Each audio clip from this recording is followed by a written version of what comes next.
আচ্ছা, শীতকাল পড়ে প্রায় শেষ হতেই চললো। আর এখনো অবধি কড়াইশুঁটির কচুরি খাওয়া হয়নি? ও আচ্ছা, কিভাবে করবে সেটাই বুঝতে পারছো না? আমিও জানতাম না গো, মা আমাকে রেসিপিটা শিখিয়ে দিয়েছে। চলো তাহলে আমি তোমাদেরকে শিখিয়ে দিই। আগেই বলে দিচ্ছি, খেতে কিন্তু দুর্দান্ত হয়েছিল। তাই বাজার থেকে একটু বেশি করেই মটরশুঁটি নিয়ে আসবে। মটরশুঁটি ছাড়াতে বেশ সময় লাগে, তাই আমি আগের দিন রাতে বেলাতেই মটরশুঁটিগুলোকে ছাড়িয়ে সুন্দর করে ধুয়ে ফ্রিজে রেখে দিয়েছিলাম। এরপর সকালে কোনো ঝামেলা ছাড়াই একটা মিক্সির বাটিতে ছাড়ানো মটরশুঁটি, আদা বাটা, কাঁচা লঙ্কা আর দিয়েছিলাম চিনি, নুন। ব্যাস এইটুকুনি দিয়ে কিন্তু সুন্দর একটা পেস্ট বানিয়ে নিয়েছি। এরপর একটা গামলাতে 2 বাটি আটা, 2 বাটি ময়দা নিয়ে নিয়েছি। আর ময়ামের জন্য দিয়েছিলাম নুন, চিনি আর দিয়েছিলাম অল্প সাদা তেল। আর এখানে আমি ফার্স্ট টাইম কিন্তু অল্প কালো জিরে দিয়েছি। আমি অনেককেই দেখেছি কালো জিরে দিতে লুচির মধ্যে, তো আজকে কিন্তু আমি নিজেও কালো জিরে দিয়ে লুচিটা করছি। ব্যাস এবার অল্প অল্প করে জল দিয়ে সুন্দর করে মেখে আমি সাইড করে নিয়েছি। আর এটা মাথায় রাখতে হবে যে এই ময়দার আর আটার ডোটা কিন্তু খুব একটা নরম করা যাবে না, একটু শক্ত রাখতে হবে। এরপর অন্যদিকে একটা কড়াই বসিয়ে তার মধ্যে একটুখানি সাদা তেল দিয়ে একটু জিরে ফোড়ন দিয়ে ওই তেলের মধ্যে একটু কাশ্মীরি লঙ্কার গুঁড়ো আর একটু হলুদ দিয়ে নাড়িয়ে নিয়েছি। এরপর মটরশুঁটির পেস্টটাকে দিয়ে সুন্দর করে যতক্ষণ না জলটা টেনে যাচ্ছে ততক্ষণ অবধি নেড়ে যখন শুকনো শুকনো হয়ে আসবে তখন নামিয়ে নিতে হবে। ওপর থেকে একটুখানি ভাজা জিরে গুঁড়ো দিয়েছিলাম। চলো এবার তাহলে লেচিগুলো করে নিই। আর দেখো সুন্দর হয়ে গেল আমার লেচিগুলো করা।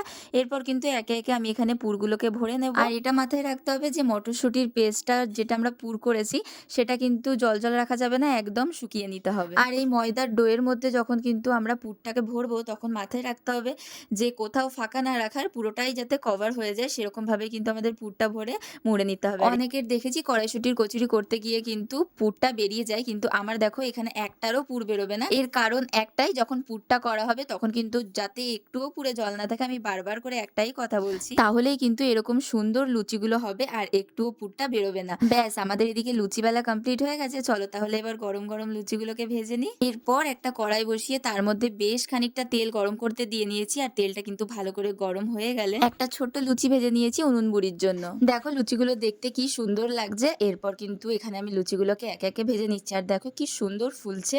আর এরকম শীতকালের সকালে গরম গরম কড়াইশুঁটির কচুরি ভাজতে কিন্তু আমার বেশ ভালো লাগছিল। আচ্ছা এবার বলো তো কড়াইশুঁটির কচুরির সাথে তোমরা কি খেতে বেশি ভালোবাসো? আর এদিকে দেখো একে একে কিন্তু আমি সুন্দর করে সব কড়াইশুঁটির কচুরিগুলোকে ভেজে ভেজে তুলে নিয়েছি। আর দেখো দেখতে কি সুন্দর লাগছে, তাই না? আর এই শীতের সকালে গরম গরম কড়াইশুঁটির কচুরির সাথে নিয়েছিলাম হচ্ছে আমার ফেভারিট কাশ্মীরি আলুর দম। আর শুধু কাশ্মীরি আলুর দম নিইনি, সাথে নিয়েছিলাম একটা নলেন গুড়ের মিষ্টি। বিশ্বাস করো খেতে কিন্তু খুব সুন্দর হয়েছিল। তোমরাও একবার বাড়িতে ট্রাই করো আর বানিয়ে খেয়ে বলো যে কেমন হয়েছে। চলো আজকের মতো ভিডিওটিকে এখানেই শেষ করলাম। তোমরা সবাই অনেক ভালো থেকো। সবাইকে টাটা।